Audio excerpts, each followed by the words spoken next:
Now I am going to narrate a story from Mahabharata. A very interesting story. The title of the story is How Lord Krishna Helped Pandavas to Defeat the Invincible Drona. Drona continued to destroy the Pandava army as if appointed by death for their destruction. The oppressed troops' screams filled the air as he assailed them with countless blazing shafts. Witnessing Drona's power, Yudhishthira felt that he could never become victorious. He met Arjuna and Bhima and revealed his anxiety. It seems that Drona will consume us. No one can check this mighty hero. Krishna replied, "What you say is true, O king. Drona cannot be checked as long as he stands with his weapons raised, but if he lowers them, he can be slain. I think if he hears that his son has been killed, he will lose all heart for the fight. Tell him that Ashwatthama is dead. Then he will lower his bow and we will kill him." Arjuna was shocked. "I cannot accept this, O Madhava." But Bhima, upon hearing Krishna's words, immediately broke away, raced into a nearby Kaurava elephant division. At its head rode Indravarma, the Malava ruler. Bhima knew his elephant was named Ashwatthama. Drilling his iron mace, the Pandava smashed the beast and slew it and its rider together. He then rushed over to Drona and bellowed out, "Ashwatthama is slain! Ashwatthama is slain!" As he deceived Drona, his voice was unsteady and his heart wavered, but he knew it was Krishna's instructions, so he called out again and again, telling Drona that Ashwatthama was dead. Hearing Bhima's words, Drona stopped fighting. His limbs seemed to dissolve like sand in water. However, recalling his son's prowess, he decided it could not be true. Bhima was known to be impulsive. It would not be beyond him to speak an untruth in anger or in jest.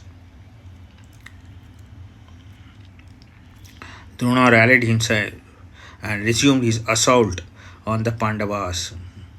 Drishtyadumna had reached him and they had begun to fight again.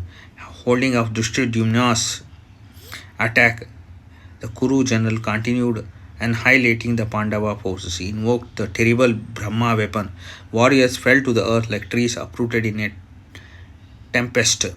Heads and arms flew about as Drona's arrows fell on his enemies. In a short time, he had killed 10,000 chariot fighters before Yudhishthira's eyes. Even while Drishtyadumna assailed him with all his strength, Drona stood on the battlefield like a blazing fire without a single curl of smoke. As Drona surveyed his ravaged foes, there suddenly appeared in the sky above him a group of rishis headed by Agni, his own father Bharadwaja, along with Vasishta, Vishwamitra, Gautama, Kashyapa, and many other celestial sages stood in the sky in subtle forms.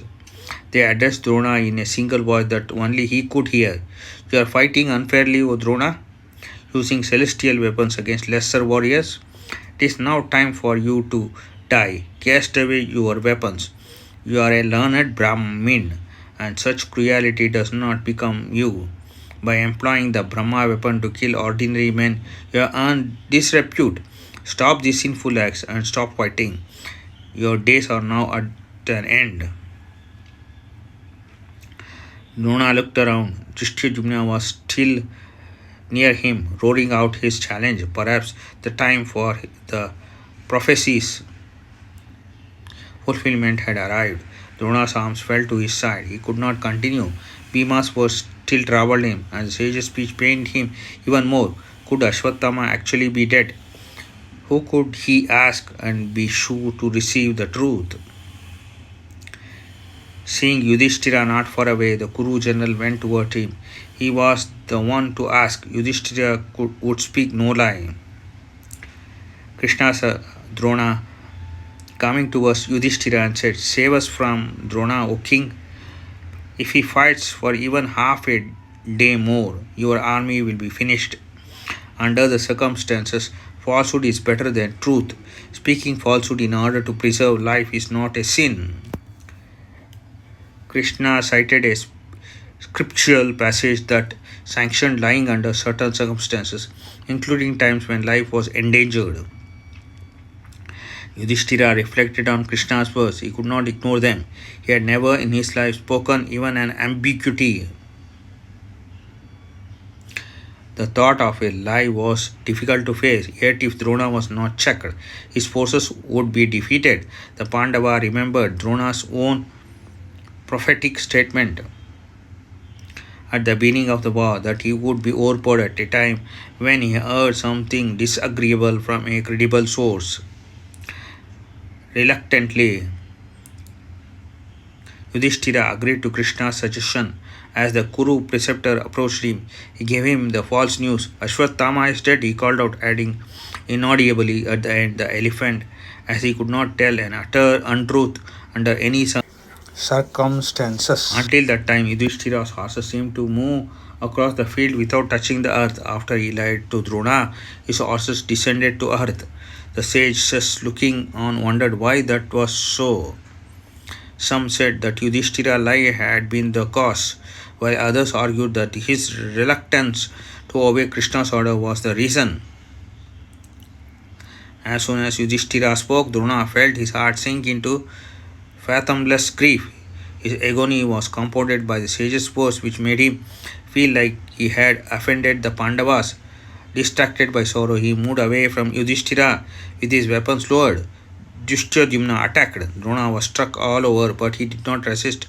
He was plunged in despair.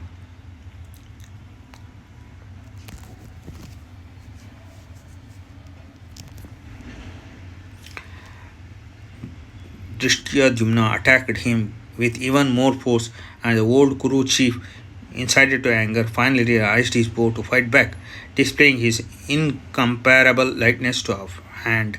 He cut down all of Drishtyadhyumna's arrows and chanted mantras invoking celestial weapons to destroy Drishtyadhyumna, but they no longer appeared at his command. Marveling, he fired volleys of ordinary arrows at his foe. Suddenly he saw that his stock of shafts, inexhaustible for the last 15 days, was empty.